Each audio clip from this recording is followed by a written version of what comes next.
فاتحہ۔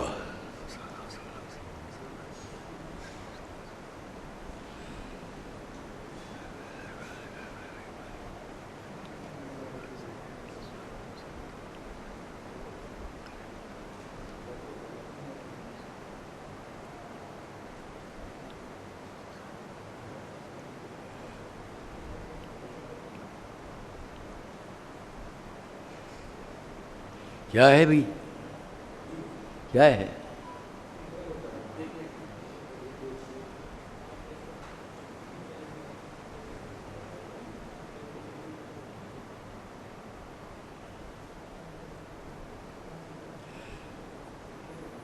آپ تمام حضرات سے درخواست ہے کہ ایک بار اور اس ادارے کے مرحومین جنہوں نے اس کی قیام اور بقا میں بڑا حصہ لیا، آج ہمارے درمیان نہیں ہے، یا اس مجلس میں فرش شہزہ پر وہ لوگ مومنین حضرات جو شریک ہوتے تھے اور آج نہیں ہیں، ان سب کے لیے ایک ایصال ثواب فرمائیں۔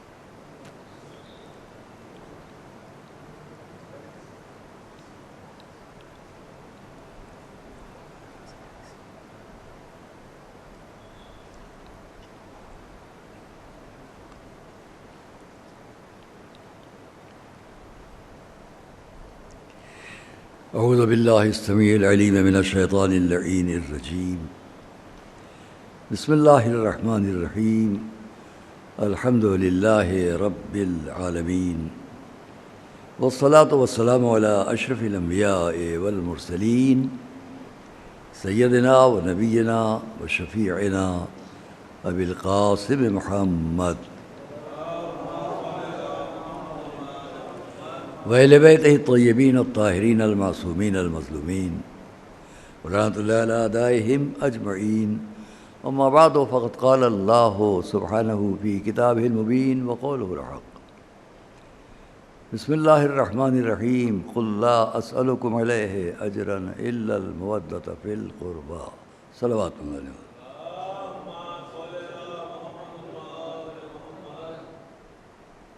قرآن کریم کے 114 سوروں میں سے 42واں سورہ شورا، اس کی آیت نمبر 23 میں نے آپ کے سامنے ایک جز اس کا تلاوت کیا۔ در حقیقت اگر ہم دیکھیں تو یہ اکیلی ایک آیت قرآن کی یہاں پر نہیں ہے، بلکہ 2 آیات مل کر ہیں۔ لوگ دوسری آیت کا یہ ایک فقرہ پڑھتے ہیں، اس پر میں ابھی بعد میں بات کروں گا۔ پہلے یہ کہہ لوں کہ چونکہ آج کرونا والی پابندیوں کے ساتھ پورے ملک میں اور پوری دنیا میں جو ہو رہا ہے ہم اور آپ جانتے ہیں۔ آج بھی میرے پاس خانقاہ نیازیہ بریلی کے ذمہ دار بزرگ کا فون تھا۔ میں ہر سال 11 محرم کو وہاں جاتا ہوں کئی سال سے۔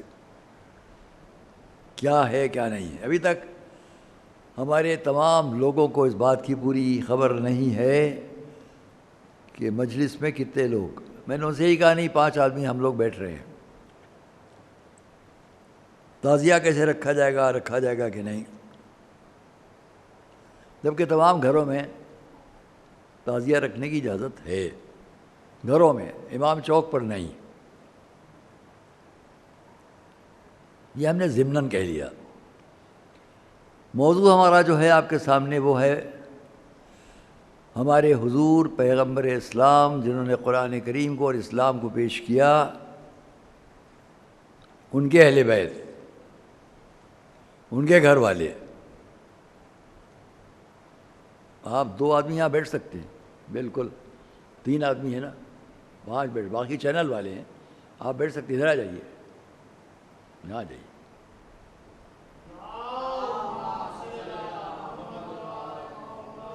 ہم نے پوچھ لیا ہے، جو حضرات ریکارڈ کر رہے ہیں وہ مستثنیٰ ہیں، جہاں بھی ہوں جو حضرات شرکت کر رہے ہیں انہیں ہم گن لیتے ہیں کہ 5 آدمی۔ تو آئیے ہم اہل بیت کا ذکر کیوں کر رہے ہیں اور کیوں کیا جاتا ہے،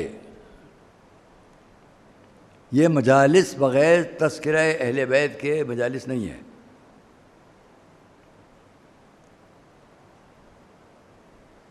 جہاں تک ہماری آواز جائے، اہل بیت گھر کے لوگ، گھر والے، بیت گھر، اہل لوگ، گھر والے. تو ہمارے حضور نے جن کو ہم حضور احتراماً کہہ رہے ہیں، خالی کہ پورا نام نہ لیں، حضور نے یعنی ہمارے حضور پیغمبر اسلام صلی اللہ علیہ وآلہ وسلم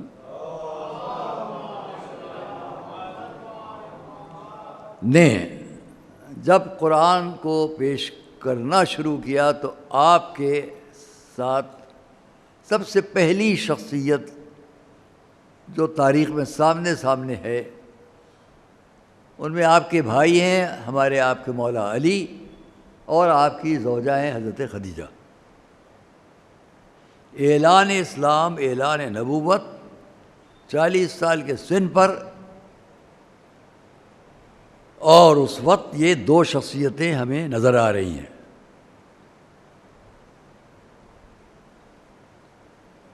فوراً ہی جب اعلان ہو رہا ہے تو حضرت ابو طالب ان لوگوں میں بھی ہیں جو وہاں بلائے گئے ہیں، اور وہ پوری طرح تائید میں ہیں. حالانکہ اگر میں آپ سے کہوں تو غلط نہیں ہوگا کہ حضرت ابو طالب تو اس وقت سے تائید میں ہیں. حضرت ابو طالب ہمارے حضور کی نبوت کے اس وقت سے قائل ہے کہ جیسے ہی وہ اس دنیا میں آئے. ان کے اس دنیا میں آنے کے ساتھ، رسول کے اس دنیا میں آنے کے ساتھ، ان کی نبوت کے قائل حضرت ابو طالب ہیں. موقع تو میں بھی کہوں گا. تو پنجتن کی بات کر رہا ہوں کہ ہم کیوں اہل بیت، جن کو ہم پنجتن بھی کہتے ہیں، 5، ان میں کوشش کی گئی بہت زمانوں تک کہ کبھی آل کی لفظ سے اتباع، اتباع کرنے والے، شک پیدا کرو، کبھی اہل کی لفظ سے شک پیدا کرو، اہل بیت مراد تمام امت. یہ کوششیں کی گئی. اس پر بہت کچھ لکھا گیا ہے اور کہا گیا ہے. میں بھی یہاں اگر آپ سے کہوں کہ آج کی اس مجلس میں ہم موضوع یہی بنائیں، اہل بیت، پنجتن پر بات ہو رہی ہے، یہی موضوع ہمارا تھا. آج اس کو صرف اسی رخ پر رکھیں کہ 5 کون ہیں. آج ساری دنیا جانتی ہے کہ وہ 5 کون ہیں. بیچارے نہیں جانتے تو ہماری اسلامی صفوں کے کچھ لوگ یہ نہیں جانتے کہ وہ 5 کون ہیں. اور میں یہی کہوں گا جب وہ یہ نہیں جانتے کہ یہ 5 کون ہیں تو شاید نہ وہ تو اسلام کو جانتے نہ وہ قرآن کو جانتے. صلوات محمد. اوکے، کیونکہ میں اپنی خواہش سے، اپنی مرضی سے، اپنی عقیدے کی بنیاد پر، اپنی فکر کی بنیاد پر یہ بات نہیں کہہ رہا ہوں. دعویٰ کر دیا، دلیل کچھ نہیں، ایسا نہیں ہے. 2 جگہوں سے ہم آپ کے سامنے محکم دلیل پیش کرتے ہیں کون ہے اہل بیت. 2 جگہوں سے. قرآن کریم کی 2 آیتوں سے، اسلامی تاریخ کے 2 واقعوں سے، اسلامی بڑے بڑے مفسرین میں جن کے بڑے نام ہیں ان میں سے 2 مفسرین کے ذریعے، 2 جگہ قرآن کی آیتیں، 2 جگہ تاریخ کا واقعہ، 2 جگہ اسلامی بڑے بڑے مفسرین. ان میں بھی ایک وہ مفسر ہے کہ جس کے لیے عالم اسلام کے لوگوں کا دعویٰ یہ ہے کہ اس کے ذریعے ہم نے قرآن کریم کی تفسیر کا سبق سیکھا. کوئی چھوٹا موٹا نام نہیں لوں گا میں. قرآن کریم کی تفسیر کیسے ہو یہ سیکھا. آئیے اس کے بعد کوئی صاحب یہ نہ کہیں کہ اہل بیت کون. جہاں تک ان کیسٹس کے ذریعے، اس ریکارڈنگ کے ذریعے انٹرنیٹ کے ذریعے ہماری آواز جا رہی ہو وہ متفق ہیں، لیکن جو نہ ہو سمجھنا جائے پھر سے سمجھے گا۔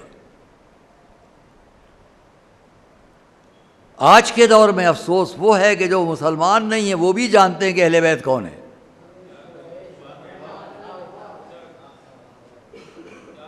ہاں وہ بھی جانتے ہیں۔ بیچ میں ایک بات یاد آ گئی، چلیے وہ قرآن اور آیات ان سے میں ابھی بعد میں کہوں گا، بالکل ایک سامنے کی بات یاد آ گئی، پریکٹیکلی زندگی کی ایک بات ہے جو میں کہنے جا رہا ہوں۔ بہت کم سنی تھی ہماری، بہت چھوٹے سے تھے ہم، ابتدائی زندگی میں تھے، شوق تھا مجلسیں پڑھنے کا، ممبر پر جانے کا، لوگوں تک اپنی بات پہنچانے کا کہ ہم بھی کچھ کہیں۔ یہاں کے طالب علم تھے جہاں بیٹھ کے آپ بات سن رہے ہیں۔ عراق کی تعلیم، نجف اشرف کی تعلیم کے لیے جانے سے پہلے ہم نے اپنی زندگی کا سب سے پہلا عشرہ محرم، پہلی سے 10 محرم جو مجلسیں پڑھی ہیں وہ سن 56 میں ایسٹ افریقہ میں موانزہ میں، پہلا عشرہ۔ میں جانتا بھی نہیں تھا کہ عشرہ کہتے کسے ہیں، مجلسیں ہیں، عشرے کی کیفیت کیا ہوتی ہے یہ وہیں سیکھ لیا۔ موانزہ ایسٹ افریقہ، تنزانیہ میں ایک بڑا شہر ہے، لیک وکٹوریا سے گھرا ہوا۔ لیک وکٹوریا جو مصر میں آتے آتے نیل ندی کہلاتی ہے، دریائے نیل۔ وہاں پہلا، دوسرا عشرہ یہاں آنے کے بعد ہم نے برما میں پڑھا، رنگون میں۔ تیسرا عشرہ ہم نے تیسرے سال جموں میں پڑھا۔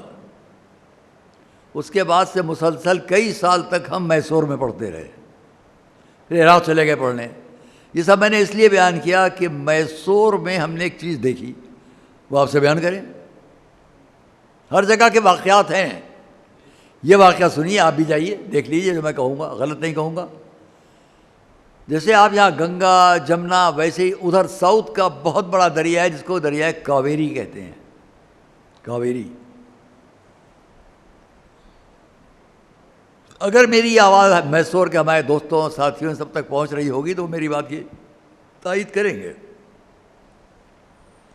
میسور میں جہاں کاویری فال کہلاتا ہے، آبشار گرتا ہے دریائے کاویری کا، وہ 8 میل کے یا 8 کلومیٹر کے ایریا میں، علاقے میں ایک حصہ یہاں گرتا ہے۔ اب آپ چکر کاٹ کے جائیے، یہیں پر 2 حصے گرتے ہیں، ایک یہاں ایک یہاں، ایک چکر کاٹ کے جائیے آپ 8 کلومیٹر کا تو وہاں پر ایک دوسرا تیسرا حصہ اس کا گرتا ہے۔ یہ سب مل کے ایک جگہ ہو کے آگے بڑھ جاتے ہیں۔ جو سب سے بڑا حصہ اس پانی کا یہاں پر گرتا ہے، جہاں قریب میں ایک قبر ہے، بہت لمبی قبر ہے، اس کی تاریخ وہاں کے لوگوں کو بھی نہیں معلوم ہے۔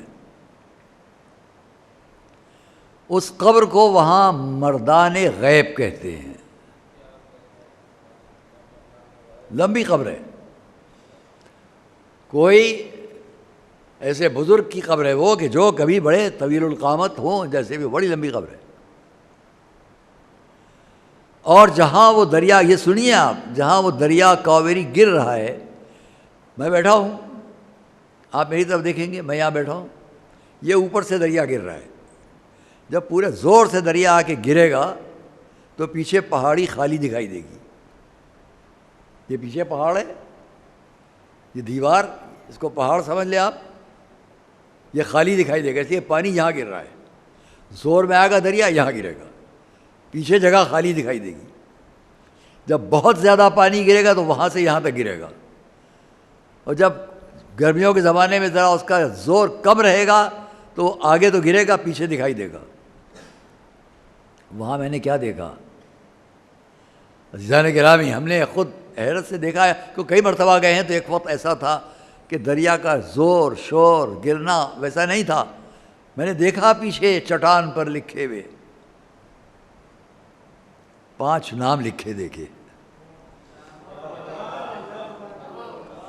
چٹان پر پتھر پر نقش ہیں یہ 5 نام، محمد، علی، فاطمہ، حسن، حسین۔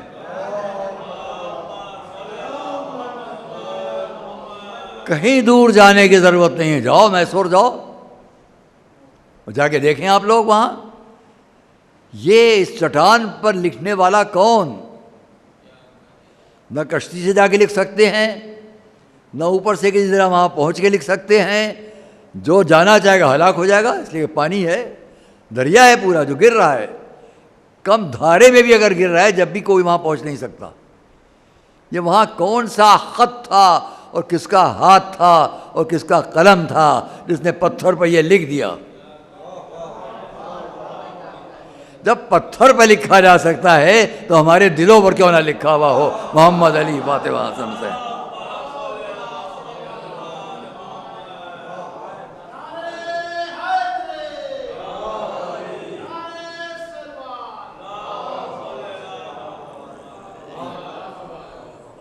یہ تو ہم نے آپ کے سامنے اپنی عملی زندگی کی مثال پیش کی ہے۔ ہم نے پوچھا لوگوں سے یہ کیسے ہے، وہ خود حیران تھے، ان کا دیکھتے ہیں ہمیں یہ نہیں اندازہ ہو سکتا کس نے لکھا ہوگا، جبکہ جہاں وہ مردان غیب کی قبر ہے وہاں ابھی جو فریم لگے ہوئے ہیں اس میں اہل بیت اطہار کا ذکر ہے۔ ہر جگہ اس ہندوستان میں بھی جہاں جہاں ہم کونے کونے میں جاتے ہیں وہاں بھی بہت سی نشانیاں ہیں، دنیا میں جہاں جہاں گئے وہاں بہت نشانیاں ہیں، بس نشانی دیکھنے کی توفیق ہو جائے۔ قرآن کریم کی ایک آیت سناؤں، یمرون علیہا وہم عنہا معرضون، یہ ہماری نشانیوں کی طرف سے گزر جاتے ہیں منہ موڑے ہوئے، دیکھنا بھی نہیں چاہتے کیا ہے اللہ کی نشانی۔ جب دنیا میں بہت سے ایسے ہیں جو اللہ کی نشانیوں سے منہ موڑ کے نکل جاتے ہیں تو جن کے دلوں میں بغض ہو اہل بیت کا وہ کہاں دیکھیں گے کہاں ذکر ہے کہاں نشانی ہے۔ صلوات محمد و آل محمد۔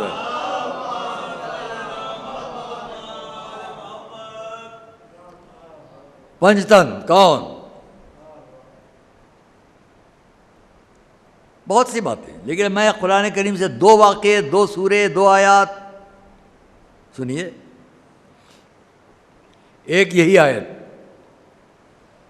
جس سے میں نے آپ کے سامنے کی یہ 2 آیات مل کر ہیں 22 اور 23۔ تری الظالمین مشفقین مما کسبوا وهو واقع بهم والذین آمنوا وعملوا الصالحات فی روضات الجنات لهم ما یشاءون عند ربهم ذلک هو الفضل الکبیر۔ ذلک الذی، اب یہ دوسری آیت جس سے میں نے آپ کو روزانہ شروع کر رہا ہوں، ذلک الذی یبشر اللہ عبادہ الذین آمنوا وعملوا الصالحات قل لا اسألکم علیہ اجرا الا المودۃ فی القربى ومن یقترف حسنۃ نزد له فیہا حسنا ان اللہ غفور شکور۔ صلوات اللہ۔ ان کا ترجمہ، ان کی تفسیر میں جاؤں تو بہت وقت آپ کا جو کہنا چاہتا ہوں رک جائے گا۔ اب ہم اس آیت کے اس فقرے کو ہمیشہ سنتے ہیں، قل لا اسألکم علیہ اجرا، اے رسول آپ کہہ دیجیے ان سے کہ میں تم سے کوئی سوال نہیں کرتا مگر میرے قرابت داروں کی مودت۔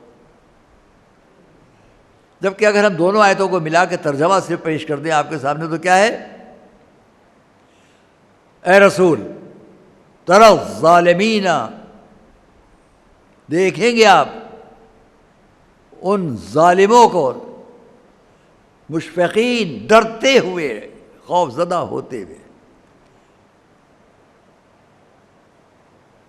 مما کسبوا، جو دنیا میں اپنے بدعمالیوں بدکرداریوں گناہوں سے انہوں نے کمایا۔ آپ ان ظالموں کو اپنے ان اعمال کی بنیاد پر ڈرتے کانپتے خوف زدہ ہوتے دیکھیں گے۔ وَهُوَ وَاقِعٌ بِهِمْ، جبکہ ان کی اس بدکرداریوں کا جو عذاب ہے، جو سزا ہے، وہ ان پر واقع ہو کر رہے گی۔ ظالموں کا ذکر ہو گیا، ایک ہی آیت ہے، بھی ایک ہی آیت ہے۔ اسی آیت کا دوسرا فقرہ، اور جو لوگ ایمان لائے وہ عمل صالح بجا لائے، اچھے اچھے کام کیے انہوں نے، فی روضات الجنات، یہ جنت کے باغوں میں ہیں، لہم ما یشاؤون عند ربہم، جو کچھ بھی یہ چاہتے ہیں وہ ان کے رب کے پاس ان کے لیے ہے۔ ایمان لانے والے، اچھا کام کرنے والے یہ جو چاہیں گے، وہ توجہ کریں آپ، جو ایمان لے آئے، نیک کام کر لیے، ان کے لیے ضمانت دے رہا ہے قرآن کے اللہ کے پاس وہ سب کچھ ان کے لیے ہے جو یہ چاہیں گے۔ مطلب ہماری مرضی کے مطابق وہاں سب ہے، تو جس نے ہم کو ایمان دلوا دیا ہو اس کی مرضی کے مطابق کیا نہ ہوگا۔ صلوات محمد و آل محمد۔ ہمارے لیے ما یشاؤن، لہم ما یشاؤن عند ربہم۔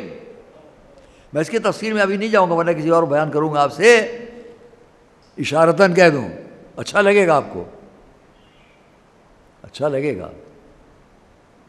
آپ جنت میں، ہم آپ جنت میں ہیں،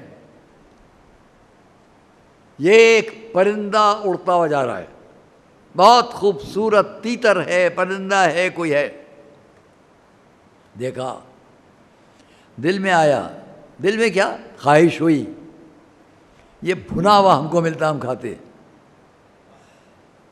بھنا ہوا روسٹڈ ہم کو مل جاتا ہم کھاتے۔ اسی وقت وہ پرندہ بھنی ہوئی شکل میں آپ تک آئے، اور جب آپ، یہ تفسیر میں ہے، قرآن میں اپنے دوست نہیں کہہ رہا ہوں، جب ہم اسے کھا چکیں گے وہ پھر اڑے گا، پھر ویسے ہی جانے لگے گا۔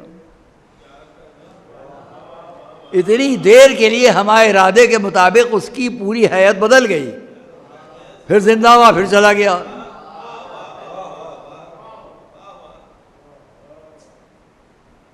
عزیزان گرامی، ہماری مرضی پر جنت میں زندگی کو موت ملے گی اور موت کو پھر زندگی مل جائے گی، ہماری مرضی پر۔ مومن خالی جو چاہو گے ملے گا، تو جس نے یہ سب سکھایا ہو اس کی ٹھوکروں میں مردہ کیسا نہیں زندہ ہو جائے گا۔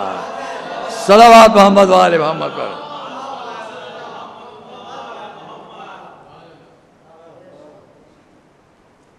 اور اس لیے یہ پہلی آیت ابھی ہوئی تمام، جو بھی یہ چاہیں گے وہ ہوگا، اور یہ اللہ کا بہت بڑا فضل ہے ان کے لیے۔ اب آگے کی آیت میں اس کو ملا لیجئے، اور یہی وہ انعام ہے، ذالک الذی، یہی وہ انعام ہے، یبشر اللہ، جو اللہ بشارت دیتا ہے اپنے ان بندوں کو جو عمل صالح کر چکے، ایمان لا چکے، عباد الذین آمنوا وعملوا الصالحات، یہ سب کیا جنہوں نے، تو یہی انعام ان کا ہے۔ وہ بشارت جو اب یہاں کہی جا رہی ہے وہ پہلے کی آیت سے ملا لیجئے، اگر ایمان ہے، عمل صالح ہے، تو یہ سب ہے، اور یہی انعام ان کے لیے ہے، یہی بشارت ان کے لیے ہے جو ایمان لائے، عمل صالح بجا لائے۔ کہہ دیجئے رسول آپ ان سب سے، میں تم سے کوئی سوال اپنی اس تمام رسالت، ان تمام محنتوں، ان تمام زحمتوں کے مقابلے میں نہیں چاہتا، مگر یہ کہ میرے قرابت داروں کی محبت۔ قرآن نے ایک اور جگہ کہا، لئن شکرتم لازیدنکم، اگر تم میرا شکر ادا کرو گے تو میں اور اضافہ کروں گا۔ یہاں جیسے ہی محبت کا سوال ہوا، فوراً قرآن کی ایک آیت کیا، ومن یقترف حسنۃ نزد لہ فیہا اصلاح، اور جو بھی نیکیوں کو کمائے گا، بڑھائے گا، ان کو حاصل کرے گا، ہم اور اضافہ کریں گے اس کی نیکی میں۔ توجہ کرنا، جیسے ہی بشارت محبت اہل بیت کی دی گئی، ویسے یہ کہا گیا کہ جو جتنی نیکی کرے گا اور اضافہ کریں گے۔ اب تو پہچانو کہ جب عام باتوں کے لیے اس نے کہا تم شکر ادا کرو ہم بڑھاتے جائیں گے، تو یہ نہ تصور کرنا کہ محبت کا جذبہ کیوں بڑھتا چلا جاتا ہے۔ ہمارے پاس محبت ہے، وہ بڑھاتا چلا جائے گا، بڑھاتا چلا جائے گا۔ صلوات محمد و آل محمد پر۔ ان اللہ غفور شکور، بات تمام ہو گئی۔ بے شک اللہ بڑا بخشنے والا۔ اب شکور کا ترجمہ کیا کروں؟ شکور کا ترجمہ کیا کروں؟ وہ بڑا شکر بھیجنے والا ہے، اردو ترجمہ تو یہی ہوگا۔ جی نہیں، ہر مفسر جائے گا اس بات تک، اس کے لیے نہیں کہا جائے گا، وہاں یہ کہا جائے گا کہ وہ بڑا بخشنے والا ہے اور بڑی قدردانی کرنے والا ہے۔ تو کاہے کی قدردانی کرے گا؟ رسول آپ کہہ دیں ان کی محبت اجر رسالت، اگر اسے تم مان لو گے تو اور اضافہ اور اضافہ اور اضافہ ہوگا، اور اسی کی وہ قدر کرتا رہے گا، انعام دیتا رہے گا۔ صلوات محمد علیہ۔ آئیے، جب یہ آیت، میں نے آپ سے وعدہ کیا ہے محکم طور پر تاریخ کے 2 واقعے 2 آیتیں، یہ آیت آپ نے سن لی، برابر آپ کے سامنے تلاوت ہو رہی ہے، واقعہ کیا ہے، اور واقعہ بھی سن لیجئے۔ لکھنے والے کون ہیں؟ لکھنے والے بھی کوئی معمولی شخص نہیں ہے۔ میں نے کبھی کہا ہے، یہاں دوہرا دوں، عالم اسلام میں ایک بہت بڑا نام ہے مفسرین میں جو قرآن کی تفسیر کرتے ہیں، جو تفسیر کے سبق دیے۔ عالم اسلام میں ایک بہت بڑے مفسر ہیں، ان کا نام کیا ہے؟ علامہ جار اللہ زمخشری۔ ان کے نام پر جو تفسیر ہے وہ منسوب ہے تفسیر زمخشری، جبکہ اس کا اصلی نام ہے تفسیر کشاف۔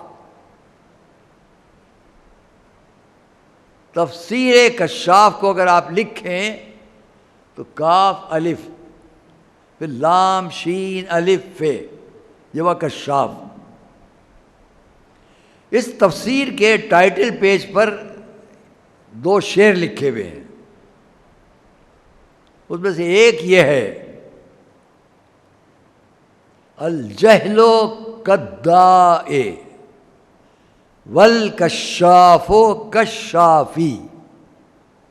ترجمہ کروں، یہ تفسیر میں کسی تمہید سے کہہ رہا ہوں اس لیے تاکہ آپ پہچانیں جو آگے بات کہوں گا اس کی اہمیت کیا ہے۔ میں نے وعدہ کیا نا کہ 2 سورے، ایک سورے کی بات کر لی آپ کے سامنے، سورہ شورا، اس میں سے اس آیت کو آپ کے سامنے پیش کر دیا میں نے آپ سے کہا تاریخ کے 2 واقعے، اس میں سے پہلا واقعہ سن لیجئے۔ میں نے کہا 2 مفسرین بڑوں میں سے اس مفسر کی بات سن لیجئے۔ تفسیر کشاف وہ تفسیر ہے کہ جس سے نقل کیا آگے کے لوگوں نے۔ تفسیر رازی علامہ زمخشری نے یہ لکھا، بیضاوی علامہ زمخشری نے یہ لکھا، ہر ایک ان سے نقل کر رہا ہے۔ اور ان کی تفسیر میں کیا لکھا گیا؟ شروع ہی میں، بالکل شروع میں، جہالت ایک مرض ہے۔ ترجمہ کر رہا ہوں، الجہل کالداء، جہالت مثل ایک بیماری کے ہے۔ آج کل بہت بڑی بیماری چل رہی ہے، جہالت کو بھی علامہ زمخشری ایک بیماری کہہ رہے ہیں، ایک وبا۔ جہالت ایک بیماری ہے، والکشاف کشافی، اور یہ جو تفسیر کشاف ہے یہ اس جہالت سے مثل شفا دینے والے کے۔ ایک ہی لفظ کے انہوں نے 2 فائدے اٹھائے، نام کشاف کھولنے والا، کشافی شفا دینے والا، ایک ہی لفظ عربی کا، لیکن اس پر ذرا سی بدل کے دونوں مطلب اس کے نکل آئے۔ یہ کتاب کشاف جہالت کو ہٹا کر، پردے ہٹا کر کھولنے والی کتاب، اسی سے اگر پڑھو گے تو شفا ملے گی جہالت کے مرض سے۔ تو ٹھیک ہے، علامہ زمخشری آپ نے تفسیر کشاف کو جہالت کا مرض دور کرنے کے لیے کتاب قرار دیا، تفسیر قرار دیا۔ جب آپ اس سورہ شورا کی اس آیت کو لکھنے چلے، پرانے زمانے کا جو چھاپا ہوتا تھا، کاغذ ہوتا تھا، بادامی کاغذ، موٹا کاغذ، یہ بڑی اس کی جلد، سائز اس کا، اس پر تقریباً 1.25 یا 2.5 صفحوں پر اس آیت کی تفسیر ہے، جو میں نے خود دیکھی۔ اب آئیے، اہل بیت 5،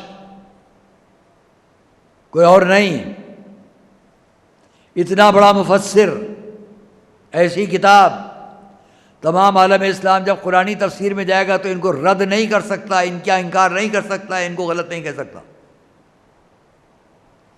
وہ صاحب کشاف یہ لکھ رہے ہیں، لوگ آخر دور نبوت ہے، رسول کے پاس آنے لگے، آ کر کہنے لگے آپ نے ہمارے لیے بڑی محنتیں، مشقتیں، زحمتیں اٹھائیں، بڑی اذیتیں، مصیبتیں برداشت کیں۔ ہم چاہتے ہیں ہم آپ کی خدمت میں کوئی نذرانہ پیش کریں۔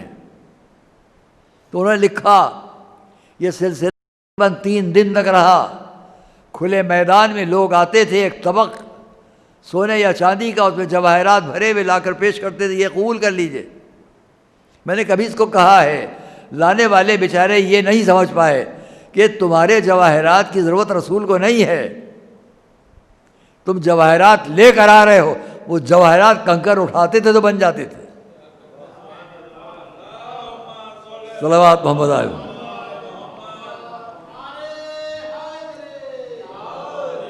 انہیں ضرورت نہیں ہے۔ آپ سونے کا طبق لے رہے ہیں، وہ اشارہ کرتے دیوار سونے کی ہو جاتی تھی، انہیں ضرورت نہیں تھی، مگر چلیے عقیدت تھی، جس کے پاس جو تھا وہ لایا۔ تو انہوں نے لکھا، ہر روز ہمارے حضور منہ موڑ لیتے تھے۔ اب آپ ہماری طرف دیکھیں گے، ہر روز حضور منہ موڑ لیتے تھے، نہیں دیکھتے تھے۔ کیا یہ کم ہے؟ کیا یہ اور چاہیے؟ کیا یہ اور چاہیے؟ اب آئیے، پنجتن 5 4 کون ہیں ان میں سے رسول کے ساتھ؟ اور قرآن کا یہ سورہ، قرآن کی یہ آیات، قرآن کا یہ واقعہ، تاریخ اسلام کا یہ واقعہ، کوئی شک نہ کرے کہ کون ہے 5۔ جب آخری دن تو رسول نے مجمع نے پوچھا، فرمایا یہ آیت آئی ہے، قل لا اسألکم علیہ اجرا الا المودۃ فی القربى، رسول ان سے کہہ دو میں تمہارا یہ سب اجر نہیں چاہتا، یہ سونا چاندی جواہرات لے جاؤ، ہم کو یہ نہیں چاہیے۔ ہماری رسالت کی مصیبتوں کے مقابلے میں اگر کچھ دینا چاہتے ہو تو میرے قرابت داروں کی مودت۔ سنیے، ابھی سن لیجئے۔ جب یہ کہا تو لوگوں نے پوچھا، علامہ زمخشری لکھ رہے ہیں، جب یہ فرمایا تو لوگوں نے گھبرا کے پوچھا، یا رسول اللہ پھر یہ تو بتا دیجئے وہ کون ہے قرابت دار۔ میں کہتا ہوں جانتے سب تھے، لیکن اس لیے سوال کر لیا اب کسی کو شک نہ رہ جائے۔ توجہ کیجئے گا، زمخشری کی اس تفسیر کے صفحے پر جاؤ۔ جب لوگوں نے پوچھا یا رسول اللہ کون ہے قرابت دار، تو انہوں نے لکھا، صفحے پر لکھے ہوئے صرف 4 نام چمک رہے ہیں کہ رسول نے فرمایا علی، فاطمہ، حسن، حسین، یہ ہے میرے قرابت دار۔ صلوات محمد و آل محمد پر۔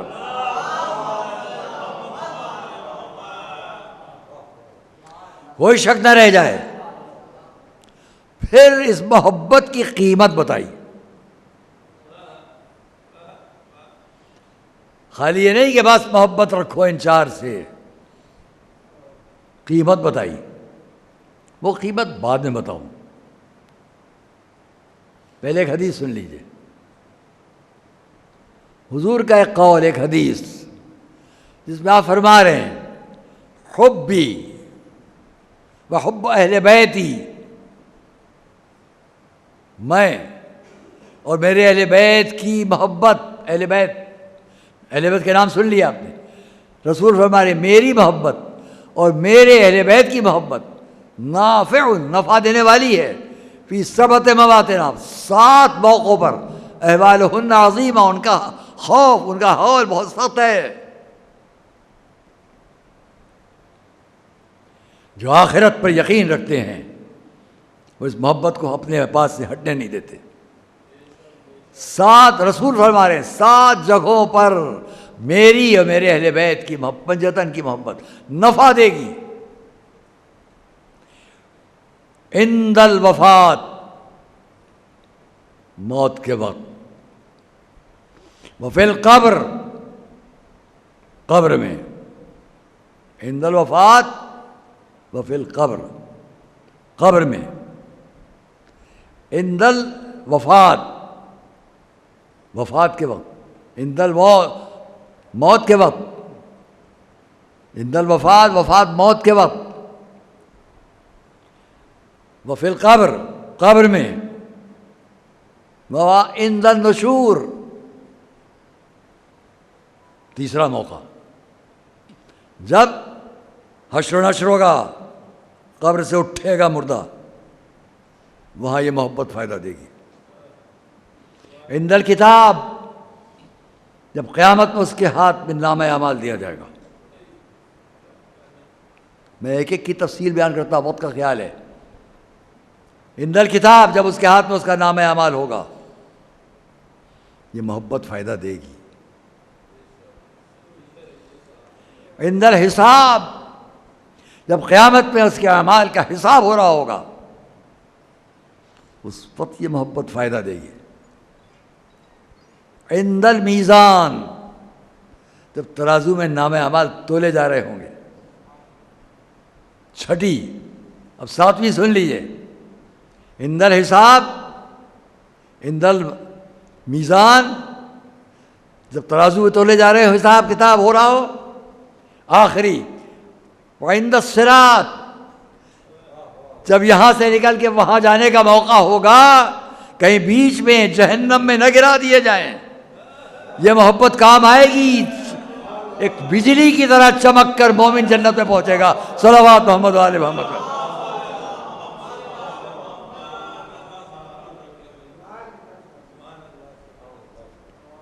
دوستو اور عزیزو، بس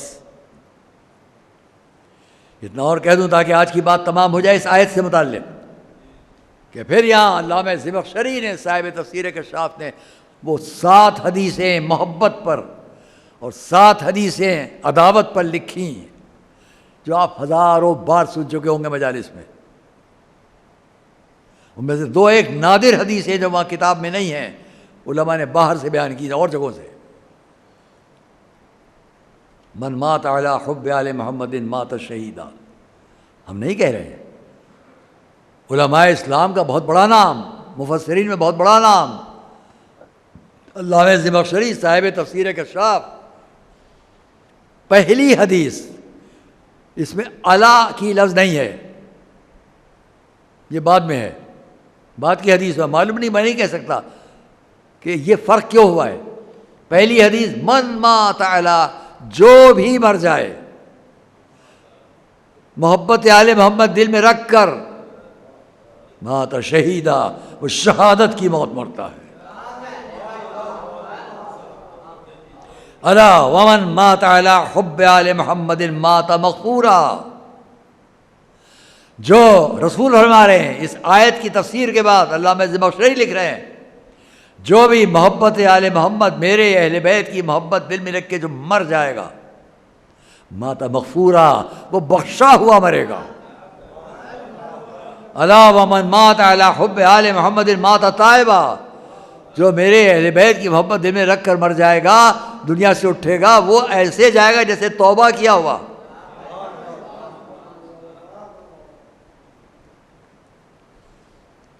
اور پھر 2 ایک نادر حدیثیں یہاں پر ہیں. الا ومن مات علی حب آل محمد مات مستقبل الایمان. جو ان کی محبت دل میں رکھ کر مر جائے گا، وہ اس طرح مرے گا جیسے اس کا ایمان کامل ہے، کمال ایمان کی حالت میں. اب اسی میں یہ ہے، الا ومن مات علی حب آل محمد جعل اللہ قبرہ مزارا ملائکۃ الرحمہ و منکر و نکیر. جو ان کی محبت دل میں رکھ کر مر جائے گا، اللہ اس کی قبر کو ملائکہ رحمت کی زیارت گاہ قرار دے گا، اور جو منکر و نکیر ہیں ان کی بھی. اس لیے میں کہا کرتا ہوں، آپ فتویٰ دیتے ہیں کیا بدعت ہے کیا سنت ہے، قبروں پر جانا بدعت. سب سے بڑا مفسر آپ کا لکھ رہا ہے کہ حضور نے فرمایا جو ان کی محبت دل میں رکھ کر مر جائے، اللہ اس کی قبر کو رحمت کے ملائکہ کی زیارت گاہ قرار دیتا ہے. اور جب ایک عام مومن کی قبر ملائکہ رحمت کی زیارت گاہ بن جائے تو امیر المومنین تک جانے والے کا کیا منصب ہوگا. صلوات محمد و آل محمد. جو اس روضے تک جائے. دوستو عزیزو، کمی نہ رہ جائے مسائل میں، اس لیے میں بات کو یہیں چھوڑتا ہوں. پھر مسلسل احادیث وہ بھی ہیں جو بغض آل محمد دل میں رکھنے والوں کے لیے ہے. ایک کہہ دوں اس میں سے، جس کو علامہ راضی نے بھی نقل کیا، الا ومن مات علی بغض آل محمد جاء یوم القیامت مکتوب بین عینیہ آئس من رحمت اللہ. اور اس کا ایک لقب لکھا انہوں نے بعد میں. وہ شخص جو آل محمد رسول فرما رہے ہیں جو ان کا بغض عداوت کینہ رکھ کے مرے گا، جب وہ قیامت میں اٹھے گا تو اللہ اس کی پیشانی پہ یہ لکھا ہوا ہوگا آئس من رحمت اللہ، یہ اللہ کی رحمت سے مایوس تھا. اور آئس من رحمت اللہ کے لیے کہ اللہ کی رحمت سے مایوس ہے، پیشانی میں لکھا ہوگا آئس من رحمت اللہ. علامہ راضی نے لکھا یہ لقب شیطان کا ہے. صلوات محمد علیہ. خدا محفوظ رکھے، خدا محفوظ رکھے. وقتی جذبے میں اس کا جو دل چاہے کہہ لے کر لے، لیکن اپنی کتابوں تک جائیں. ہم سب یہ ایک واقعہ، اب نہیں ہے وقت کہ میں دوسری بات بھی آپ سے کہوں. دوسرا واقعہ قرآن کی دوسری آیت، لیکن تمام نہ ہو، تمام کر لوں بات کو 2 لفظوں میں کہہ لوں گا. عادت ہے میری چاہے بات کو دیر تک کہوں نہ جلدی کہہ لوں، جلدی کہہ لوں گا. دوسرا واقعہ، دوسرا سورہ، دوسری جگہ آل عمران دوسرا سورہ. اسی کے اندر آپ نے اس دن سنا مباہلہ نصارہ سے علم برباد، پھر بددعا کی منزل. سب نے لکھا.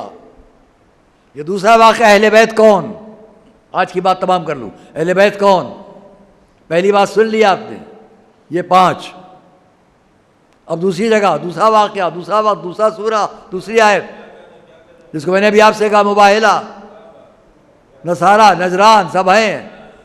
یہاں علامہ راضی لکھ رہے ہیں، صاحب کشاف سے نقل کر رہے ہیں کہ رسول جب نصارہ نجران کے مقابلے میں لے کر چلے تو آپ کے ساتھ 4 ہی لوگ تھے، علی، فاطمہ، حسن، حسین صلوات محمد علیہ.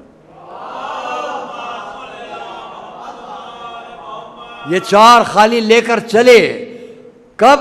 جب اللہ نے حکم دیا ان سے کہو تم اپنے نفوس کو، اپنے بیٹوں کو، اپنی بیویوں کو، اپنے بچوں کو لے کے آؤ. ہم بھی لے کر آئیں. تو یہ واقعہ حضور کی زندگی کے آخر کا ہے. وہاں کوئی تو تلاش کرے کہ ان 5 کے سوا کوئی اور ہوتا ایسا کہ جو جا سکے. کوئی اور نہیں ہے. اور جب رسول ان سب کو لے کر چلے تو علامہ راضی نے لکھا کیوں لے کر چلے. بات تھی سچائی کی، بات تھی صداقت کی، کیونکہ جھوٹوں پر لعنت ہونا ہے تو سچے ہی آئیں گے لعنت بھیجنے، جن پر کبھی جھوٹ کا اطلاق نہ ہو. علامہ راضی نے بڑا قیمتی جملہ لکھا، رسول اپنے ساتھ اپنے ان 5 اہل بیت، 4 اہل بیت کو لے کر نہیں آ رہے تھے، بلکہ سچائی کی نشانیوں کو لے کر آ رہے تھے. صلوات محمد وآل محمد پر. یہ اہل بیت نہیں ہے، یہ سچائی کی نشانیاں ہیں، سچ کی نشانیاں ہیں. علائم الصدق لکھا انہوں نے. اس لیے اگر جو ان کو ساتھ رکھے گا اس کے ساتھ سچ ہے، حق ہے، سچائی ہے. دوستو بس آج کی بات انہی علائم صدق میں جن کو یہ سند دے دیں، جن کو یہ کہہ دیں کہ یہ ٹھیک، یہ سچے، یہ اچھے. امام حسین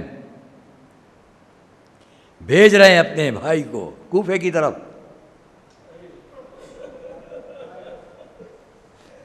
حضرت مسلم ابن عقیل کیا لکھ کر بھیجا کوفے والوں کو. بڑے بڑے مورخین نے لکھا جب کوفے پہنچے تو پہلے ہی دن 30,000، 1 2 نہیں، 30,000 انسان آپ کے ساتھ آئے. اور خط میں لکھا انا باعث الیکم اخی وابن عمی ثقتی من اہل بیتی مسلم ابن عقیل. میں حسین ابن علی تم لوگوں کی طرف بھیج رہا ہوں میرے بھائی کو، میرے شہزاد بھائی کو، میرے اہل بیت میں جو ثقہ ہے، سب سے معتبر علم میں، فضل میں، شریعت کے پہنچانے میں، مسلم ابن عقیل کو. جب چلنے لگے ایک ایک سے رخصت ہوئے، اس وقت چاہنے والی شریک حیات اگر مناسب سمجھیں یہ بچے آپ کے بغیر نہیں رہ سکتے، ان کو آپ اپنے ساتھ لے لیں، آپ کو بھی اچھا لگے گا، آپ کو بھی پردیس میں دل لگے گا۔ میں نہیں کہہ سکتا کیا منظر ہوگا، ہاں لوگوں نے اتنا لکھا کہ حضرت مسلم ابن عقیل جب رخصت ہوئے ہیں بنی ہاشم سے، محلہ بنی ہاشم سے، خانوادہ بنی ہاشم سے رخصت ہوئے ہیں، تو اس وقت جو کوہرام تھا وہاں وہ اس سے کم نہ تھا جو کربلا میں حضرت علی اکبر کے رخصت ہوتے وقت۔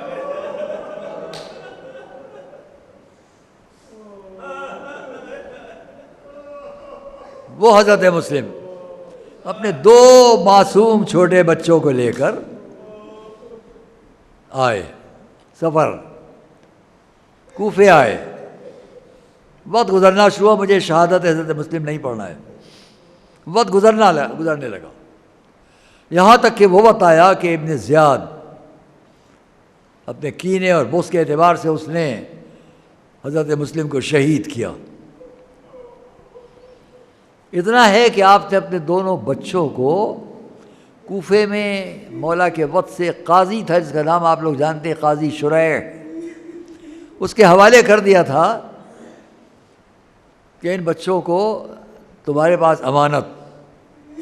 جب حالات خراب ہو گئے کوفے کے، حضرت مسلم کی شہادت ہو گئی، ڈر رہا ہے قاضی شریح، پتہ چل گیا تو میرا کیا ہوگا، اپنے بیٹے کو حکم دیا کہ ان بچوں کو لے جا کر رات کے اندھیرے میں، رات کے سناٹے میں شارع مدینہ پر کھڑے ہو جانا، اور اگر کوئی قافلہ مدینے جا رہا ہو تو ان بچوں کو اس قافلے میں کر دینا۔ معصوم بچے، یتیم بچے، نہ ماں ساتھ میں اب ہے، نہ بھائی ساتھ میں ہے، نہ کوئی اور ہے، پردیس، غریب الوطنی، اکیلے 2 بچے، جو کہہ لے کوئی، اب تو بابا کا بھی سایہ سر پر نہیں۔ لے کر چلا قاضی شریح کا فرزند دونوں بچوں کو، صاحب ناسخ التواریخ نے اس کو لکھا، آیا رات کے سناٹے میں اس راستے پر بیٹھ گیا جو عراق سے شام جاتا ہے اور حجاز جاتا تھا، مدینے کے شارع مدینہ پر آ کے بیٹھا، دیکھا سامنے گرد اڑ رہی ہے، لیکن اندازہ یہ ہے کہ یہ کارواں آگے جا چکا ہے، آ نہیں رہا ہے، جا چکا ہے، اس کی گرد نظر آ رہی ہے، رات کا وقت ہے۔ بچوں سے اتنا کہا، پتہ نہیں بچوں پھر کوئی کارواں ملے نہ ملے، ایسے ہی کہا ہوگا، تم جا کر اس کارواں سے متصل ہو جاؤ، یہ مدینے جا رہا ہے، تم ساتھ چلے جاؤ گے۔ اللہ اکبر! میں یہاں قرآن کی آیات پڑھتا، یہاں واقعات بیان کرتا، چند جملے عبرت کی بات۔ رسول کو حکم ہے کوئی غیر مسلم آ جائے اسے امن کی جگہ پہنچاؤ اگر وہ پناہ لینے آئے۔ یہاں وقت کا قاضی، اس کا بچہ جو پناہ لیے ہوئے 2 بچے ہیں، ان کے ساتھ کیا ہو رہا ہے؟ امن کی جگہ پہنچانے کی بات نہیں ہے، وہ سامنے کارواں جا رہا ہے، چلے جاؤ۔ تاریخ نے لکھا دونوں بچے بہت تیز قدموں سے آگے بڑھے، چھوٹے کمسن بچے، رات کا وقت۔ جب وہاں پہنچے قریب تو دیکھا گرد کارواں تو ہے، قافلے کے جانے کی گرد اڑ رہی مگر قافلہ نہیں ہے، قافلہ جا چکا ہے۔ رات بھر بچے ایک جگہ پر راستہ ڈھونڈتے ڈھونڈتے جس قید خانے میں تھے اس کے نگہبان نے جب یہ معلوم کر لیا تھا کہ یہ بچے خانوادہ رسالت کے ہیں تو اس کو بڑا رحم آیا، ہاتھ جوڑے، معافی مانگی اور ان بچوں کو رہا کر دیا۔ تاریخ یہ ایک الگ بات ہے کہ جب صبح ابن زیاد کو پتہ چلا کہ مشکور نے ان بچوں کو رہا کر دیا تو اس کو بڑے ظلم سے شہید کیا گیا، لیکن اس کے باوجود وقت آخر تک وہ یہ کہتا رہا میں نے بہت ٹھیک کیا، میں نے بہت اچھا کیا۔ ہاں بچوں سے اس نے ضرور کہا تھا دیکھو بچوں جا تو رہے ہو، زمانہ دشمن ہے، راتوں کو سفر کرنا، دن کو کہیں پناہ لے لینا۔ وہی بچے. وقت گزر گیا, میں نے ساری بات کو سمیٹ کے اتنا کہا, وہ وقت آ گیا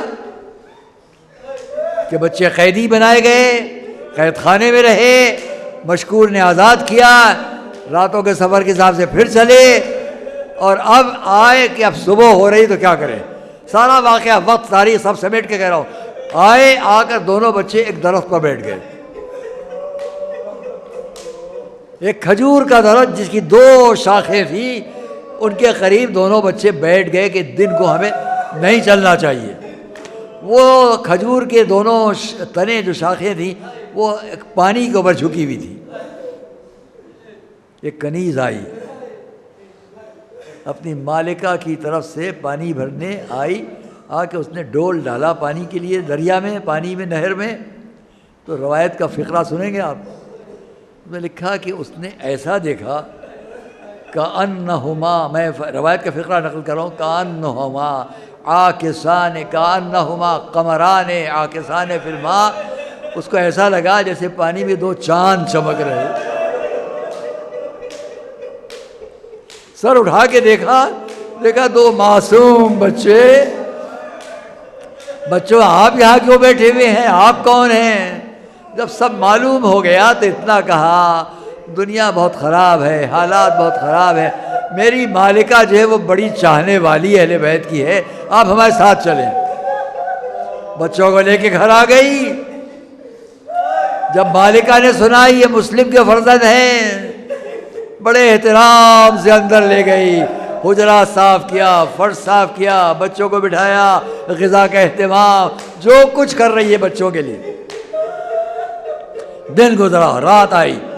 اس کا شوہر بہت دشمن ہے اہل بیت, وہ گھر میں آیا رات کے وقت, کھانا مانگا. اس کی زوجہ نے چہرہ دیکھا, کہاں سے آ رہا ہے, بہت تھکا ہوا لگ رہا ہے. کہا قید خانے سے مسلم کے فرزند فرار ہو گئے ہیں, نکال دیے گئے, میں ان کو ڈھونڈتا پھر رہا ہوں. کیوں ڈھونڈ رہا ہے؟ کہا ان کو قتل کر کے لے جاؤں گا, ابن زیاد سے بڑا انعام ملے گا. زوجہ نے اتنا کہا, کیوں؟ جناب سیدہ کے خاندان کے ساتھ دشمنی کرتا ہے. باتیں ہو رہی تھی. اندر ایک بچے کی آنکھ کھلی, ایک نے دوسرے بھائی کو جگایا, کہا بھیا کیا سو رہے ہو؟ ابھی خواب میں دیکھا کہ نانا رسول خدا آئے ہوئے ہیں, بابا مسلم نے عقیل ہیں, وہ اپنے ہمارے بابا سے دادا سے کہہ رہے ہیں, مسلم سے جناب رسول خدا, اے مسلم اپنے بچوں کو کہاں چھوڑا ہے؟ وہ جواب دے رہے ہیں, ہاں ابھی آتے ہوں گے. دوسرے بھائی نے کہا ہم نے بھی یہی خواب دیکھا ہے, ہم نے بھی یہی خواب دیکھا ہے. عزیزوں کچھ دیر نہ گزری تھی, اس نے آواز سنی, اندر آیا, بچوں کو دیکھا, پوچھا آپ کون ہیں؟ جب جواب دے دیا کہ ہم مسلم کے یتیم, میں آپ کی تلاش میں تو میں دنیا میں تھا, میرے گھر میں ہیں. بچوں کو اٹھایا, بڑے ظلم سے ایک ستون در سے باندھا, صبح تک ظلم کرتا رہا, دریا کی طرف قتل کرنے لے چلا. چند جملوں میں بات تمام کر لوں. پیچھے پیچھے زوجہ دوڑتی ہوئی, جوان بیٹا دوڑتا ہوا, ارے کیا کر رہا ہے؟ تجھے رسول سے شرم نہیں؟ تجھے خانواد رسالہ سے شرم نہیں؟ آیا دریا کے قریب, دونوں بچوں کو جب قتل کرنا چاہا, دوڑ دوڑ کر مومنہ روک رہی ہے. تلوار کا وار اپنی بیوی پر بھی کیا, جس کی کلائی کٹی, وہ اپنے خون میں لوٹ رہی ہے. بچے سے کہا, وہ بھی وار چلا گیا. آخر جب خود بڑھا, آخری فقرے سنے.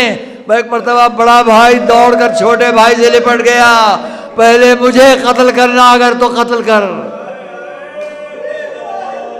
اتنا پوچھا, تیری یہ خواہش کیوں ہے کہ تجھے پہلے قتل کروں؟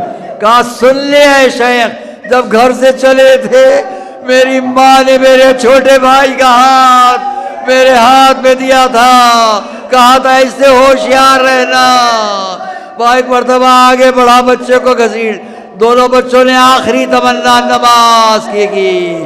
نمازیں ادا ہو رہی تھیں, سر کٹتے گئے, لاشیں دریا میں ڈال دیے گئے. تاریخ نے لکھا جب تک دوسرے بھائی کا لاش آنا آ گیا, پہلی لاش دریا پر تیرتی رہی. یہاں تک کہ وہ بھی آیا سانوں میں ہاتھ دیے دریا کی لہروں پر. آج جہاں روضہ طفلان مسلم ہے وہاں پر دونوں بچے لے جائیں. سیعلم الذین ظلموا ای منقلب